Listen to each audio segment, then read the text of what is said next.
Hey, Carol. I know you already finished with work, but could you send over that research report we completed yesterday? But if you've already left the office, don't bother. It can wait till tomorrow. Hi, Mr. Briggs. I'm still sitting at my desk, so I'll see that file right away. No problem. Oh, yeah? Great. I'd really appreciate it. Don't worry about it, it's part of my job. You should head home early whenever you can. You've been staying way too late recently. Isn't your wife expecting a child pretty soon? You really should be at her side at a time like this. Thanks, Carol. I'm so gratified to have such a loyal and caring employee. Come on, Mr. Briggs, I'm just doing my job. Besides, you've been so good to us. It just makes us work harder for you. You're good at what you do, a hard worker, and on top of that, you're a loving husband. I always tell my friends that you're the best boss a girl could have. If you're saying that to get a raise, well, it just might work. Thanks for that. I'll treat everyone to lunch after we settle down a bit. Really? I'm looking forward to that. Actually, I already have a restaurant I want to go to. Oh, yeah, there was something I wanted to ask you about. Recently, I've been seeing this pregnant woman around. She looks really scrawny and weak. I was wondering who she was? A pregnant woman? Really? Is she like almost ready to give birth or something? I'm not sure. I really don't know much about pregnancies. Her tummy does look pretty big. I've seen her walking around. More like wobbling. She could barely stand. I can't really describe her, but she seemed really depressed. There was no hope or joy in her eyes. I wonder what happened. The other day when I passed her, I heard her muttering. I think she was saying, "I'm sorry," over and over again. Seriously? Well, that sounds a bit worrisome. What does she mean, I wonder? Yeah, right? I couldn't get her out of my mind after that, to be honest. I started to wonder where she goes every night. You know, with that big tummy and all. Is she getting enough nutrition? I leave my house about 9 a.m. every morning, and I would see her walk by my house. I thought maybe she was going to the hospital, but every morning? That seemed kind of strange. You know what I mean? Well, I don't know a lot about it either, but with my wife, she just goes in to check up once every 2 weeks or so if nothing is wrong. Certainly not every day. Actually, she should be resting at home as much as possible. Well, with that said, everyone's got different situations to deal with, so... Yeah, maybe you're right. I just hope she's okay. Some folks can't handle it, and get depressed for various reasons. It's really nothing you should be concerned about. Now, if she asks for help, well, then you can assist if you can. But you really shouldn't get too far involved. Yeah, you're right. Thanks, Mr. Briggs. Oh, and Mr. Briggs, when your child is born, there's no need for you to come to the office for a while. You need a break. You should be by your wife's side. No work will get done without me. Come on, Mr. Briggs. I've worked with you for 2 long years. I can take care of it, no problem. Okay. I'm relying on you, Carol. Don't let me down now. No problem. And please, don't take work home with you. All right, then. I'm gonna look over these files and then head home. Hello, Mr. Briggs? Good morning. I know it's Saturday. Sorry to bother you on your day off. Hey, Carol. No problem. What's up? Sorry, it's not about work, but I hope you don't mind. Of course. No problem. What's up? Are you in trouble or something? No, nothing like that. It's about the pregnant woman I told you about the other day. She's at my house right now. I was wondering what I should give her to eat. Your wife being pregnant and all, didn't feel right to just prepare anything in my fridge. Huh, that woman. That pregnant woman you were talking about. The one that seemed kind of depressed? Yes, I was on my way out and she passed by my house. She could barely make her way down the sidewalk. She looked so tired and weak, I just couldn't look the other way. I don't have much at home. An apple is okay, right? I read somewhere that coffee is a no-no. Caffeine in it, I guess. I was wondering what kind of drink to serve her. Tea, maybe? I think my wife was drinking some kind of herb tea. I do have some caffeine-free cinnamon tea. I suppose I shouldn't serve her anything cold. What am I supposed to do? She's still crying, so it's kind of hard to ask her what she wants. I'm really sorry to bother about this. Hey, Carol, are you okay? I mean, she's a stranger after all. You really don't have to go out of your way. I'm fine, sorry to worry you. She's relaxed now and starting to explain things to me. The tea will probably help. Thanks for the advice. It seems things are not going well at home. Apparently her husband is abusing her. Although she's going to give birth soon, her husband is making her take care of his bedridden mom. She says she wants to stay home and relax, but her husband chases her out. That's so awful, don't you think so? Yeah, that's terrible. She says her husband doesn't give her any money and still makes her travel by bus to her mother-in-law's house, and she has to take care of her all day. I mean, like a nurse or something. That's really hard work. I can't believe her husband. What a monster. Yeah, sure is. And what else did she say? She says he locks her in her room when he's in a bad mood. She also said he wouldn't give her food sometimes. No wonder she's so skinny. She needs to eat, for the child's sake. He's always yelling at her for the smallest things, but he never hits her, it seems. She's emotional, totally drained. You can just see it in her eyes. What a monster her husband is. This can't be ignored. I have to do something. Maybe I should call the police and get their advice on what to do? There must be something. I mean, it's criminal, isn't it? Carol? Maybe you should relax and think clearly about this. Yeah, right. Even if you call the police, what good would that do? In the long run, it may even make things worse. And we have to ask her what she wants to do. It's her husband, after all. We're complete strangers. Should we really butt in where we have no business? I'm sure there's some consultation service run by the city that handles these sort of problems. Must be hard for this pregnant woman to get around. Tell you what, I'll take my car and pick her up, and then we can decide whether she wants to go home or check out one of these consultation services. I'll check around. Just leave the rest to me. But, Mr. Briggs, I couldn't let you do that. You have a pregnant wife at home yourself. Besides, it's a Saturday, your day off. I'll take care of it. Don't worry about it. That's exactly why it would be best that I take care of things. You're not even sure what she should eat or drink. Leave it to me. And what's more, you don't have a driver's license. Yeah, you're right about that. Boy, I call you for advice and you end up taking care of it all. I really didn't mean to put you through all this trouble. Don't worry about it. Although it's a private matter, you're still part of my team. Like I said, no worries. Mr. Briggs, I really appreciate this. I'll relay this good news to the woman. Funny, I don't even know her name. I'm gonna verify that. I'm gonna tell my wife about this whole situation. Could you hold on for a second? Yes, sure, no problem. You stupid wench! Where the hell are you? Where the hell are you wandering around? You're not at some young woman's house, are you? Huh? You can't hide from me, you! Why the hell aren't you over at Mother's house? I told you to take care of her! What if something happens to her? I just called Mom and said that you hadn't showed up yet! Where the hell are you? You do realize that if you disobey me, you and that kid you're carrying, you will learn a lesson or two from me! I can't believe that you were actually such an awful person. Mr. Briggs, you're despicable! Huh? Who the hell are you? This is Carol. Huh? Carol, what the hell are you doing answering my wife's phone? The woman was shaking like a leaf after looking at her phone message. I was so shocked to see that it was you, Mr. Briggs.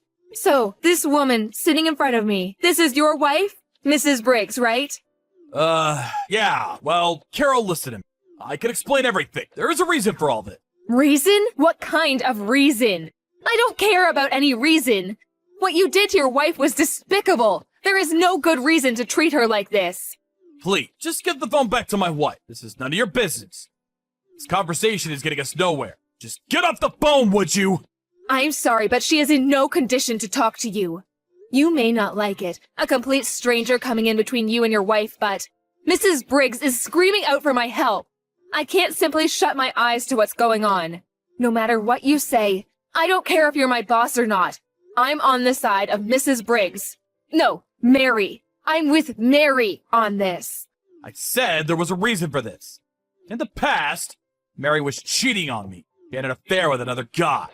So, a little payback is all. She cheated on me. I have the right to be a little harsh on her. She can take that. Just think how I felt. She wants my forgiveness. She's repenting for what she did. But please don't interrupt this process. It's her penance. This is our problem, between husband and wife. I don't need a complete stranger coming in telling us what to do. She says she didn't have an affair. She never cheated on you. You made that all up. Well, she's lying. You would too if you were in her position. I've been your boss for more than 2 years now. Are you gonna doubt me now? Besides, this is the first time you even talked to Mary today, right? Yeah, that's true, but Mary was shaking as soon as a text came in from you. That's how scared she was of you. I can't ignore that. You're the problem. She's so scared. I cannot allow you to get near her, ever. So, I don't want you coming to my house. And until Mary has calmed down. Listen up, Carol. Don't you go doing anything stupid, you hear me? What do you mean by that? What are you so afraid I might do? I don't know what you're trying to do. Rescue her? Come on! She does not need rescuing. She needs to repent.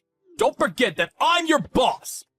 I mean, you don't think you got into this company all on your own now, do you?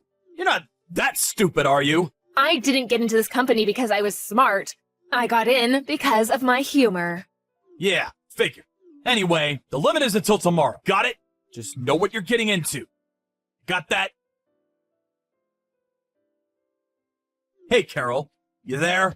I'm going over there and picking Mary up, but be ready to hand her over. You agree to just let this all pass like nothing ever happened. I will treat you the same as I always have. You know what happens if you refuse. I still can't believe it. That great boss I thought I had. You're a completely different person. The despicable way you treated your wife. And I thought you were such a great boss. Now I know who you really are. I can understand the animosity Mary feels towards you. So, what are you saying? That you refuse to go along? To let things pass? No, I can't sweep it all under the rug like you want. I just want to do the right thing, that's all. What's a 20-something like you gonna do? You can't do a damn thing. I've got way more life experience than you. You'll regret this. I've been at this company for years. I have good relations with all the executives. I could get you fired with a snap of my fingers. Easy as pie. Okay, fire me then. I really don't care. Being unemployed might be kind of fun. I'm still in my 20s. I can start over easy. I already got my annual bonus. Maybe I'll just have fun and relax for a couple of months. You're being totally irresponsible. You're a member of society now, not some high school kid. Just do as you're told and hand Mary over to me right this second! Wow. Really not like you, Mr. Briggs. You were always so calm and collected at work. You sound like you're in a panic. Why wouldn't I be pissed off? Coming to our lives like you did? This is none of your concern. Buzz off, would you? Is that all you have to say for yourself? I'm sure you don't want any of this coming out. Especially to the vice president. Vice president? What's she got to do with it? What are you talking about? You don't have to act so dumb, Mr. Briggs. You know exactly what I'm talking about. Mary told me all about it. The vice president introduced you to Mary, right? Mr. Briggs? Mary's best friend was the vice president's daughter. Or something like that. Is that true?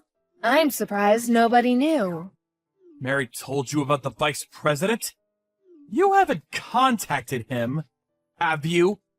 I told her over and over not to contact anybody without my permission! You're really something. Permission? You're kidding me. You just want total control over everything she does. If she doesn't do as she's told, you lock her up. You don't give her any food or water. You put on this big act in public. The wonderful husband. The family man. You're pathetic. She was crying last night as she told me the whole story. She was never happy being with you. Not for a minute. How could you treat a woman like that? You have zero respect for women. Well, she should be overjoyed to be married to an up-and-coming guy like me. I'm gonna get far in this company. Maybe even president someday. You have no idea about me or my life! Yeah, I have no idea, that's for sure. To be honest, I don't want to know. I will never forgive you for this. You hear me? You contact the vice president about this. You'll regret it. And I'll make sure of that. Are you threatening me? Oh my god. I better get some advice from the police. Oh yeah, I know you're sweating bullets just about now, but I already told the vice president the whole story. And as for Mary, she is no longer at my place. She's at the vice president's residence, resting. She's safe there. Huh? You did what? You already told? Yeah, why wouldn't I use the ace up my sleeve? I'm not super smart, but I got my work done very quickly. You always praised me for that, Mr. Briggs, don't you remember? Are you out of your mind? You just ruined my life, my career! Why'd you go and blab to the vice president? All you had to do was drop it. Things would have gone on as usual. What the hell are you talking about? You treated Mary like crap. You ruined her life. What, are you the victim here? My god, you're loathsome. Just because I'm in my 20s, don't treat me like a child. I may not have years of experience like you, but maybe my weakness is my strength. After that conversation, Mr. Briggs was called to the vice president's office. There, he was forced to agree to a divorce and to pay compensation for the years of cruelty that he bestowed on poor Mary. I'm not sure where the story got out, but when I got to the office in the morning, all everyone was talking about was this incident with Mr. Briggs and his wife. I'm not sure of the details, but I heard he was forced to resign from the company. The compensation to his wife and child amounted to quite a sum, and he apparently sold his house to pay it off. Last I heard, he was living with his mother, taking care of her. Mary said that her mother-in-law was senile, and taking care of her was quite a chore. But I'm sure Mr. Briggs will have no trouble looking after her. After all, Mary, who was pregnant at the time, did it every day. The other day, when I was strolling through a nearby park, I spotted this thin and haggard old man sitting on a park bench. I'm pretty sure it was Mr. Briggs. When he was working at the office, he was this handsome, middle-aged man, but now he looked pretty run down and hollow-cheeked. Nothing like the energetic boss I once knew. Maybe taking care of his mother and unable to find a decent job finally took its toll. As for Mary, she gave birth to a beautiful, healthy boy and is currently bringing her son up at her parents' place as a single mom. Once she was able to place him in nursery school, our vice president introduced her to a job at a client company. Just watching Mary and her son enjoying life makes me so happy. Sure, it was certainly a shock to learn the truth about my boss, who I respected. I'm glad she reached out to me that time. If she hadn't, she might still be stuck in that dire predicament to this day. I'm pretty sure nobody will reach out to rescue Mr. Briggs from his current predicament.